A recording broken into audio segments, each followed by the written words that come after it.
Dando continuidade na entrevista ao Visão de Mercado, o procurador da Justiça Criminal, Dr. Nadir de Campos Júnior, fala sobre a instauração das fake news e o Ministério Público nessa investigação, o futuro do ex-ministro Sérgio Moro, entre outros temas.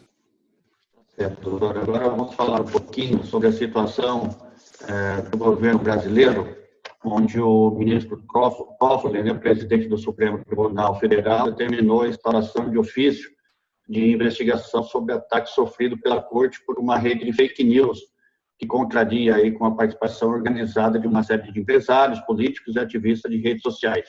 Como fica o Ministério Público nessa investigação, doutor? Bom, eu devo lembrar que esse procedimento investigatório, ele derivou de um ato interna corporis da instituição do Supremo Tribunal Federal, baseado no artigo 43 do regimento interno daquela corte, que diz que quando ocorrer um crime dentro dos contornos da instituição do Supremo Tribunal Federal, é possível, sim, ao presidente da casa lançar mão de um ato interna corporis para investigar quem é que praticou esse delito. Eu lembro de ter visitado o Supremo Tribunal Federal ano passado para um convite em nome como coordenador do curso de Direito da Faculdade Zumbi dos Palmares, um convite para que o doutor Luiz Roberto Barroso, um dos 11 membros componentes daquela casa, de libada reputação, notório saber jurídico,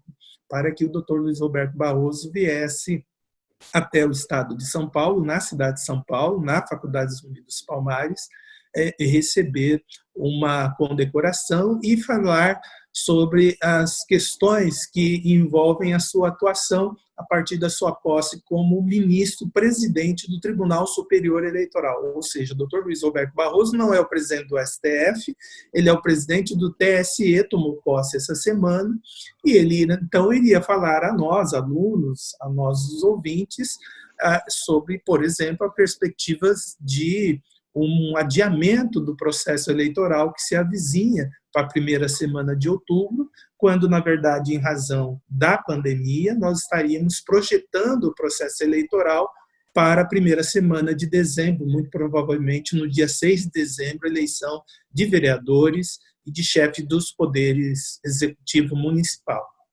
Pois bem, se nesta visita vem alguém comigo ou alguém entra e ali pratica um crime, ameaça um ministro ou efetua um disparo dentro do Supremo, é preciso uma investigação. Essa investigação, quem determina a instauração do inquérito é o presidente da casa, e esse inquérito depois vai ter vista ao Ministério Público para que ele se manifeste sobre aquilo que foi objeto da investigação. Eu coloco essas duas situações fáticas até para que as pessoas que não são da área jurídica possam ter uma compreensão do que está acontecendo. Porque, afora essa única situação que aqui, por mim, foi colocado, não é possível a um ministro do Supremo instaurar um inquérito por uma suposta fake news ocorrida em São Paulo, ou ocorrida no Rio de Janeiro, ou o lugar que o valha, para investigar quem quer que seja, porque quem preside uma investigação nos termos do artigo 144 da Constituição Federal é delegado de polícia de carreira, e por uma interpretação, porque ali está dito ato privativo, mas não está dito que é exclusivo. As exceções são derivadas de leis que estejam em acordo com a Constituição Federal. Pois bem, nós não temos leis permitindo a um juiz de direito, seja ele de primeira instância, seja ele em segunda instância, inclusive no Supremo, de que ele presida a investigação, de que ele faça as vezes do promotor e acuse alguém, e de que ele posteriormente julgue aquilo que ele investigou e aquilo que ele acusou. Não é razoável isso dentro de um processo de um país que se diga de um Estado democrático de direito. Eu suponho que até mesmo as acusações que envolvem o ministro da Educação Ventral, até pelas besteiras todas que falou lá durante uma reunião de natureza privada entre os ministros que compõem o Poder Executivo, que tudo isso que for ser jogado dentro do contexto desse inquérito vai ser objeto de um pedido de arquivamento do Procurador-Geral da República. Aí está a participação do Ministério Público, ou seja, o doutor Augusto Aras, que é o chefe do Ministério Público Federal, ele é o destinatário de todas essas investigações. E ele está percebendo que o objeto da investigação está permitindo, por exemplo, uma ordem para a Polícia Federal invadir a casa do cidadão às 6 horas da manhã e levar dele computadores, celulares, documentos, valores em dinheiro e daí, por consequência, de uma forma absolutamente ilegal. Quem deu a ordem, quem fez o pedido é o Ministério Público? Não, é um dos ministros do Supremo Tribunal.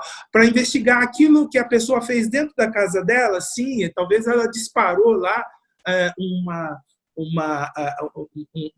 um ato de WhatsApp ou uma comunicação no seu Facebook, dizendo da sua livre manifestação do pensamento o que ela pensa do Supremo Tribunal Federal. Enquanto que aquele exemplo que eu coloquei no início da nossa conversa é dos atos, dos crimes que são praticados dentro do Supremo Tribunal Federal.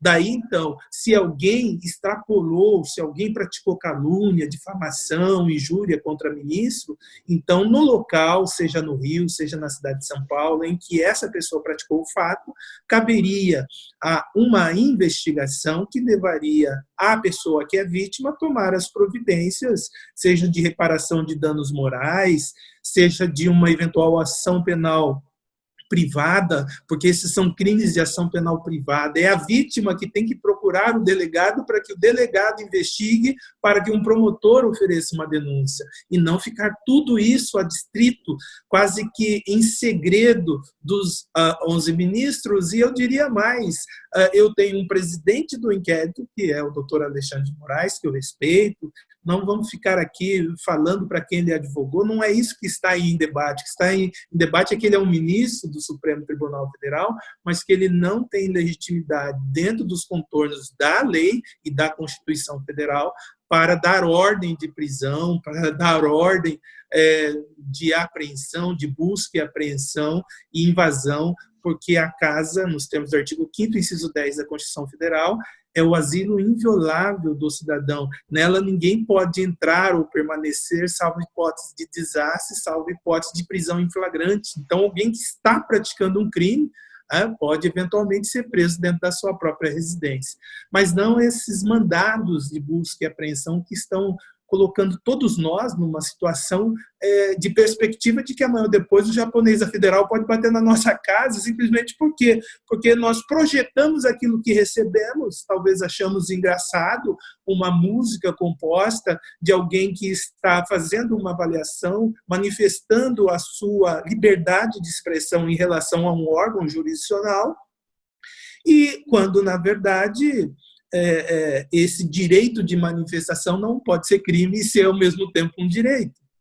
Então, ele é um direito constitucional e não é excepcionado em nenhuma situação. É diferente da hipótese de quem esteja indo à casa do ministro e lá soltando uma bomba. Esse tem que ser preso em flagrante delito. Ele não está dentro do Supremo, mas ele está indo na casa do ministro, ele está ameaçando o ministro, está dando endereço para que terceiros, até de grupos criminosos, possam eventualmente causar um mal a uma autoridade. Aí sim é caso de prisão dessa pessoa em flagrante delito e não de mera busca e apreensão na calada da noite, quando as pessoas estão dormindo. É complicado, né, doutor? São jogos políticos, né? Agora, com relação ao futuro do ex-ministro Sérgio Moro, já que na sua coletiva, quando ele deixou o governo, o mesmo disse se colocar à disposição do país. Isso mostra, então, que o ex-ministro aumentou aí as suas especulações sobre um possível futuro político. Como que o senhor vê o futuro do ex-ministro Sérgio Moro, doutor? Não, então, veja, a gente, quando de novembro para dezembro do ano de 2018, já ali partindo para o segundo turno da eleição, com uma perspectiva polarizada entre dois candidatos, Jair Messias Bolsonaro mais à direita e mais à esquerda, Fernando Haddad, eu preciso já, desde logo que eu estou aqui na qualidade não de procurador de justiça criminal do Estado de São Paulo, eu estou aqui na qualidade de um cidadão que participou do processo eleitoral como um eleitor, alguém que paga os seus impostos. Eu simplesmente anulei o meu voto. E isso está constando das minhas redes sociais. Eu não achei viabilidade em nenhum dos dois candidatos. E quando fui testado à época, chamado alguns a me manifestar, eu dizia que nós estaríamos numa grande encruzilhada, que é essa polarização que está até hoje. A gente viu nas redes sociais, eu vi isso aqui dentro da minha casa.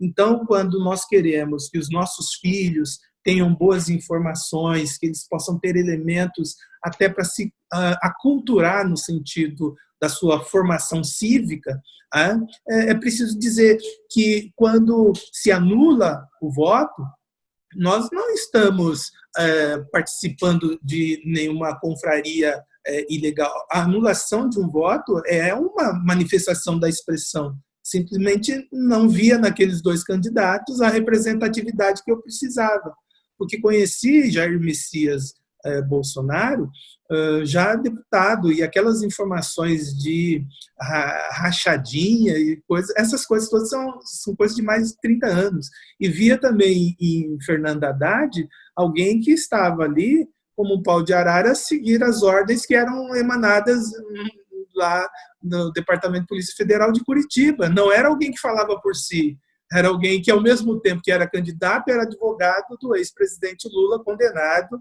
irrecorrivelmente em segundo grau de jurisdição, condenado pelo juiz Sérgio Moro e depois pela 8ª turma do Tribunal Regional Federal de Porto Alegre.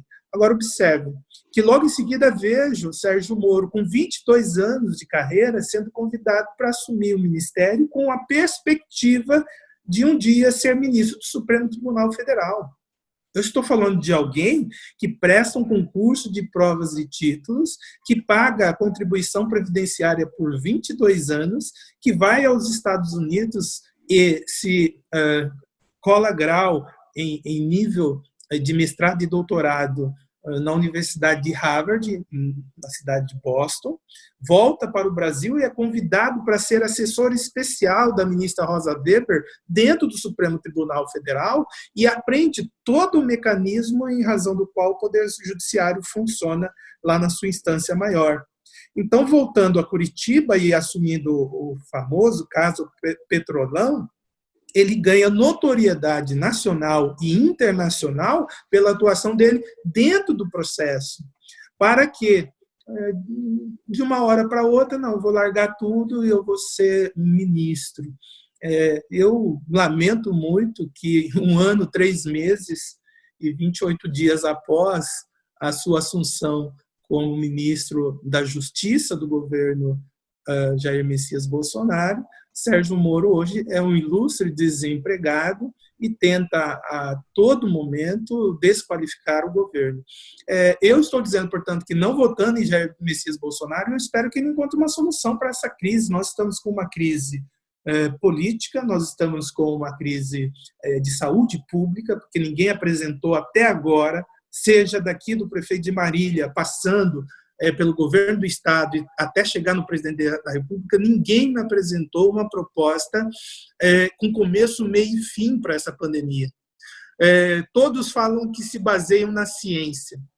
Na verdade, é um jogo de interesse político entre todos eles, colocando em risco o meu pai, que vai fazer 87 anos, colocando em risco minhas filhas de tenra idade.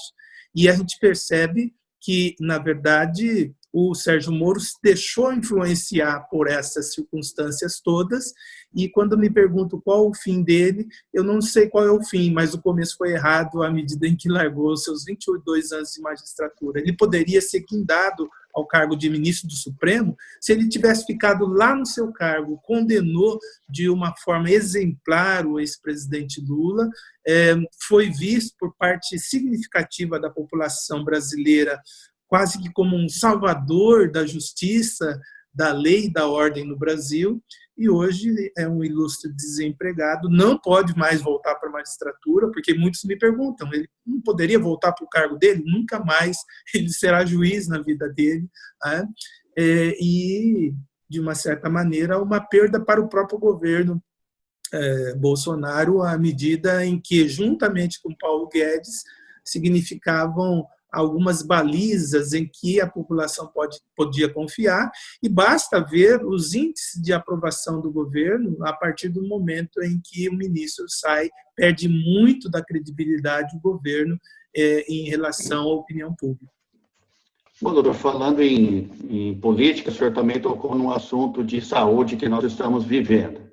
E, infelizmente, no Rio de Janeiro sempre houve, né, essas acusações no governo de fraude, enfim. E está acontecendo novamente no governo do Wilson, né, do PSC, que foi alvo aí na última terça-feira, dia 26, de uma operação de busca e apreensão da Polícia Federal. E essa ação ela foi autorizada pelo Superior Tribunal de Justiça, que inclui 11 endereços ligados ao governo do Estado e também à organização IABAS, que é o Instituto de Atenção Básica e Avançada à Saúde. Como que o senhor vê esse caso, doutor? Porque é mais uma situação no Rio de Janeiro que envolve a saúde, envolve vidas.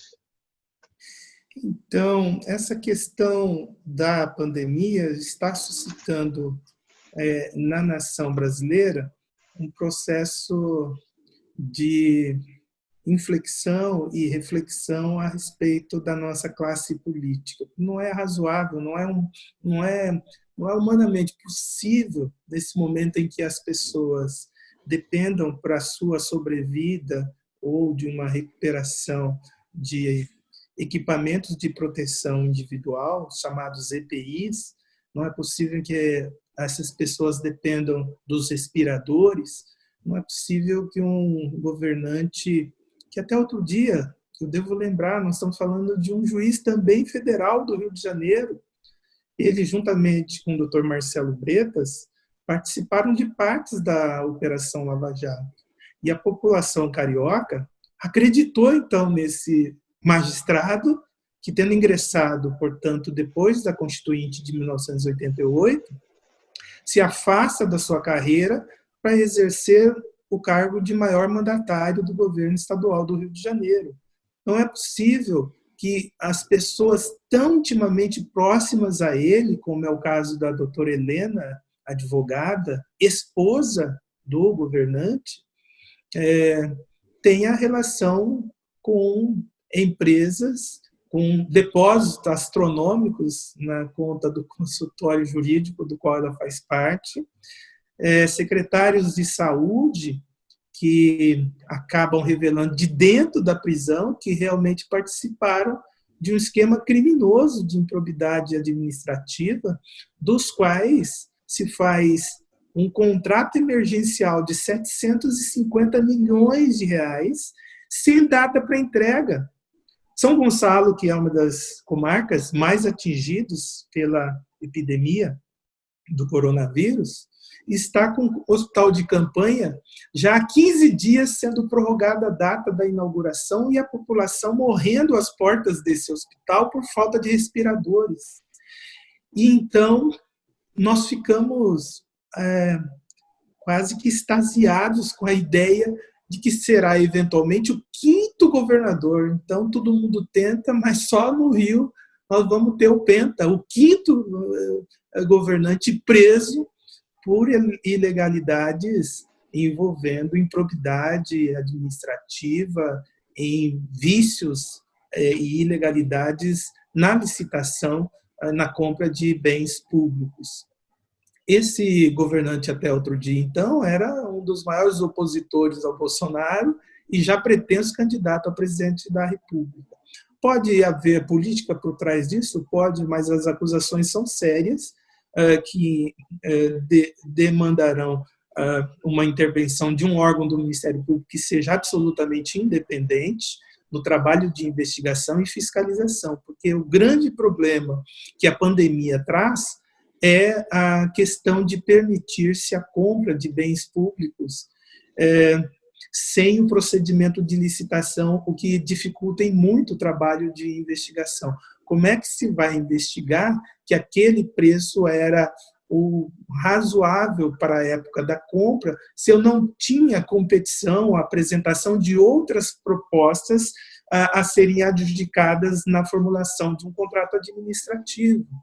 Então, penso sinceramente que é chegada a hora do Congresso Nacional também para as hipóteses de eventuais pandemias futuras, porque daquilo que está constante hoje, o que vige é a Lei 8.666, que é de 93, que diz lá abertamente no seu artigo 24 e 25 das hipóteses de dispensa e inexigibilidade de licitação, e uma delas é quando nós estamos falando de epidemia. Nós não poderíamos, mesmo nessas circunstâncias, abrir mão de tomadas de preço, de concorrência, de processos licitatórios que pudessem ser investigados a miúde pelo órgão do Ministério Público, a deixar o administrador público, como medida provisória que foi baixada a questão de 10 dias, numa situação de, a princípio, ele não fez nada, ele não paga por nada. Não, nós teremos que ter mais instrumentos jurídicos, mais amarras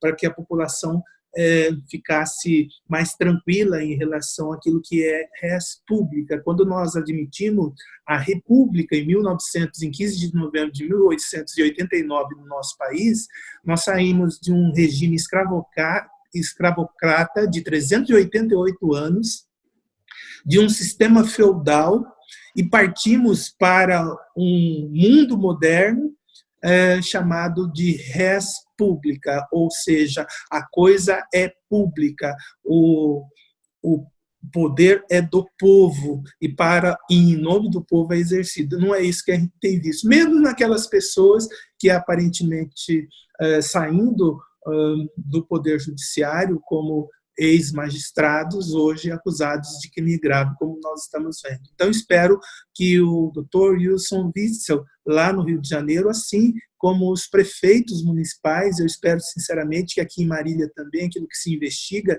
em relação a máscaras que eram pagas 0,09 de centavos de R$1, são vendidas dias depois a R$3,70, com um aumento de aproximadamente 4.000%, que essas coisas sejam esclarecidas, que o princípio seja o da transparência, que as pessoas possam se sentir seguras em relação a que está sendo feito fora das suas casas, porque é dentro das suas casas que elas têm que ficar até que passe toda essa situação de pandemia. Tá certo, doutor. Bem rapidinho para a gente finalizar. O Brasil tem jeito? O Brasil tem jeito. Eu acho que o Brasil, em relação a tudo isso que nós falamos, aquilo que se passou na Europa, que começou e veio lá da China, o país é o celeiro de exportação mundial de grãos, que está salvando o Brasil, e o resultado já desse primeiro trimestre mostra que o que salvou o Brasil, para que a gente regredisse só 1,5%, quando as perspectivas da economia são superiores, que o Brasil caia 5% do PIB em relação a 2019, nós caímos apenas 1,5%, porque o que está salvando o país é a grande exportação de gêneros alimentícios, produção de soja, produção de gado, está sendo exportado e está indo para salvar a nossa economia.